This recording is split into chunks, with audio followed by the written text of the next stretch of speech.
सिंधी बिरयानी, मखण, लस्सी ऐं साग मानी। आख़िर सियासत सां इन्हनि जो कहिड़ो तालुक़ु आहे? सिंधी बिरयानी, मखण, लस्सी ऐं साग मानी। पहिरीं नज़र में इहे सिर्फ़ खाधा लॻनि था, पर जेकॾहिं गौर सां ॾिसिजे त उन्हनि जे पोयां सिंध जी सियासत, मैशियत ऐं पाणी जी कहाणी लिकल आहे। अॼु अचो त उनखे सम्झूं। सिंधी बिरयानी में चांवर आहिनि। चांवर रुगो हिकु खाधो न, पर सिंध जी ज़राअत ऐं मैशियत जो अहम हिसो आहिनि।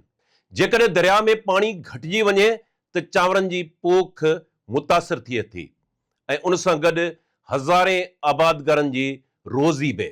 मखण, लस्सी लाइ खीर घुर्जे, खीर लाइ सिहतमंद माल ऐं माल लाइ साबक चारो ऐं पाणी। जॾहिं ख़ुश्क साली या पाणी जी खोट थिए थी त उन जो असर रुगो फसलनि ते न, पर खीर, मखण ऐं लस्सी ते बि पवे थो। साग ऐं मानी। साग ज़मीन मां निकिरे थो, मानी कणिक मां ठहे थी। ज़मीन, पाणी ऐं हारी इहे टई हिक ॿिए सां ॻंढियल आहिनि।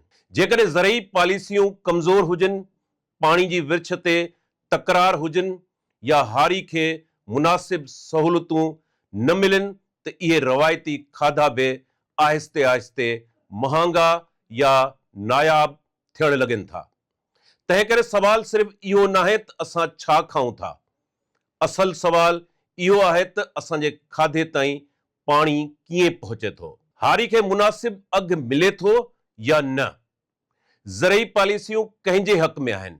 इहे सभु सियासी ऐं मुआशी फ़ैसिला आहिनि जेके आख़िरकार असांजे दस्तरख़्वान ताईं पहुचनि था।